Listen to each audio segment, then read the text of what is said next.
जय श्री कृष्णा।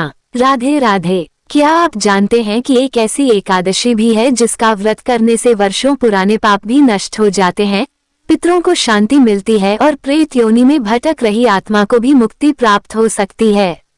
आज की यह कथा केवल एक कथा नहीं बल्कि मनुष्य जीवन को धर्म, भक्ति और मोक्ष का मार्ग दिखाने वाली दिव्य कथा है।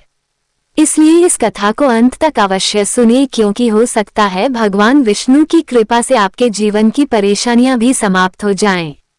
नमस्कार दोस्तों, आज के इस पावन वीडियो में हम आपके लिए लेकर आए हैं ज्येष्ठ मास के कृष्ण पक्ष में आने वाली अत्यंत पुण्यदाय अपरा एकादशी की व्रत कथा और उसका अद्भुत महात्म्य। यह एकादशी भगवान श्री हरि विष्णु को अत्यंत प्रिय मानी गई है। मान्यता है कि जो भक्त श्रद्धा, विश्वास और भक्ति भाव से इस एकादशी का व्रत करता है, उसके जाने अनजाने में किए गए पाप भी नष्ट हो जाते हैं और उसे सुख, शांति तथा मोक्ष की प्राप्ति होती है। एक समय की बात है, धर्मराज युधिष्ठिर ने भगवान श्री कृष्ण से विनम्र भाव से पूछा, हे माधव, हे जगत के पालनहार, ज्येष्ठ मास के कृष्ण पक्ष में आने वाली एकादशी का क्या नाम है और उसका क्या महत्व है? कृपा करके विस्तार पूर्वक बताइए ताकि समस्त मनुष्यों का कल्याण हो सके। भगवान श्री कृष्ण मुस्कुराए और बोले, हे धर्मराज, तुमने अत्यंत कल्याणकारी प्रश्न पूछा है। ज्येष्ठ मास के कृष्ण पक्ष में आने वाली इस पवित्र एकादशी को अपरा एकादशी कहा जाता है। यह एकादशी मनुष्य को बड़े से बड़े पापों से मुक्ति दिलाने वाली है। जो व्यक्ति श्रद्धा भाव से इस व्रत को करता है, उसे अश्वमेध यज्ञ के समान पुण्य प्राप्त होता है। यहाँ तक कि प्रेत योनि में भटक रही आत्माओं को भी इस व्रत के प्रभाव से मुक्ति मिल जाती है। इसलिए इस दिन भगवान विष्णु का पूजन, व्रत और अपने पूर्वजों का स्मरण अवश्य करना चाहिए। भगवान श्री कृष्ण आगे कहने लगे, प्राचीन समय में महिध्वज नाम के एक महान और धर्मात्मा राजा राज्य किया करते थे।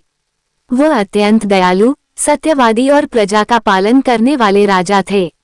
उनके राज्य में सभी लोग सुख और शांति से जीवन व्यतीत कर रहे थे। चारों ओर धर्म की स्थापना थी। मंदिरों में भगवान का नाम गूंजता रहता था और प्रजा अपने राजा की बहुत प्रशंसा करती थी। लेकिन उसी राज्य में उनका छोटा भाई वज्रध्वज भी रहता था। वह अत्यंत क्रूर, अधर्मी और ईर्ष्यालु स्वभाव का था। उसे अपने बड़े भाई की लोकप्रियता बिल्कुल पसंद नहीं थी। दिन प्रतिदिन उसके मन में द्वेष और जलन बढ़ती जा रही थी। उसके हृदय में पाप इतना बढ़ गया कि उसने अपने ही भाई के विरुद्ध भयानक षड्यंत्र रच डाला। एक रात जब पूरा राजमहल गहरी नींद में सोया हुआ था और चारों ओर घना अंधकार छाया हुआ था, तब वज्रध्वज चुपके से राजा महिध्वज के कक्ष में पहुंचा। उसके मन में दया का नाम भी नहीं था। उसने निर्दयता पूर्वक अपने ही बड़े भाई की हत्या कर दी। इतना ही नहीं, उसने उनके शरीर को नगर के बाहर ले जाकर एक पुराने पीपल के वृक्ष के नीचे गाड़ दिया ताकि किसी को इस अपराध का पता न चल सके। लेकिन धर्म और सत्य कभी छिपते नहीं। राजा महिध्वज की अकाल मृत्यु हुई थी, इसलिए उन्हें प्रेत योनि प्राप्त हुई। उनकी आत्मा उसी पीपल के वृक्ष पर भटकने लगी। दिन हो या रात वह अत्यंत दुख और पीड़ा में वहां विचरण करते रहते।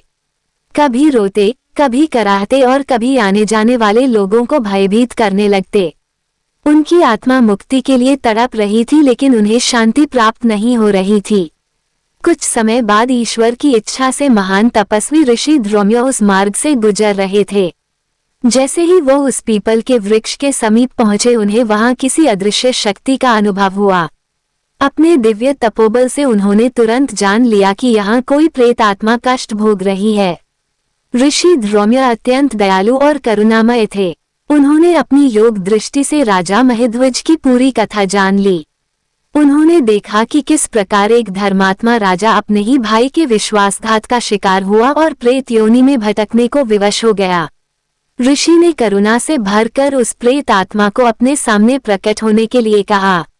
जैसे ही राजा महिध्वज की आत्मा प्रकट हुई, वह रोते हुए ऋषि के चरणों में गिर पड़ी और बोली, हे महात्मा, कृपा करके मुझे इस भयानक प्रेत योनि से मुक्ति दिलाए। मैं अत्यंत कष्ट में हूँ। न दिन में शांति मिलती है और न रात में विश्राम। ऋषि ध्रुम्य का हृदय दया से भर उठा। उन्होंने राजा को धैर्य बंधाया और कहा, हे राजन, चिंता मत करो, भगवान विष्णु की कृपा से तुम्हें शीघ्र ही मुक्ति प्राप्त होगी। इसके बाद ऋषि ने अपरा एकादशी का पवित्र व्रत और अनुष्ठान किया। उन्होंने पूरे विधि विधान से भगवान श्री हरि विष्णु का पूजन किया, मंत्र जाप किया और व्रत का समस्त पुण्य फल राजा महिध्वज को अर्पित कर दिया। जैसे ही अपरा एकादशी का पुण्य फल राजा महिध्वज को प्राप्त हुआ, वैसे ही उनके प्रेत जीवन का अंत हो गया। उनका शरीर दिव्य प्रकाश से भर उठा। आकाश से सुंदर विमान वहां उतरा। राजा महिध्वज ने प्रसन्न होकर ऋषि को प्रणाम किया और भगवान विष्णु का स्मरण करते हुए उस दिव्य विमान में बैठकर वैकुंठ धाम को प्रस्थान कर गए। भगवान श्री कृष्ण कथा सुनाते हुए बोले, ही युधिष्ठिर, अपरा एकादशी का व्रत मनुष्य को अनंत पुण्य प्रदान करता है। जो व्यक्ति श्रद्धा और भक्ति से इस एकादशी का पालन करता है, उसके सभी पाप नष्ट हो जाते हैं।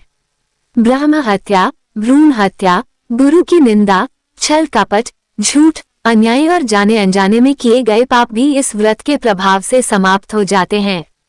शास्त्रों में कहा गया है कि कार्तिक मास में पुष्कर में स्नान करना, माघ मास में प्रयाग में स्नान करना, गया में पिंड दान करना, काशी में भगवान शिव की आराधना करना, स्वर्ण दान देना, भूमि दान करना और गौ दान करना जितना पुण्य देता है, उतना ही पुण्य श्रद्धा पूर्वक की गई अपरा एकादशी भी प्रदान करती है।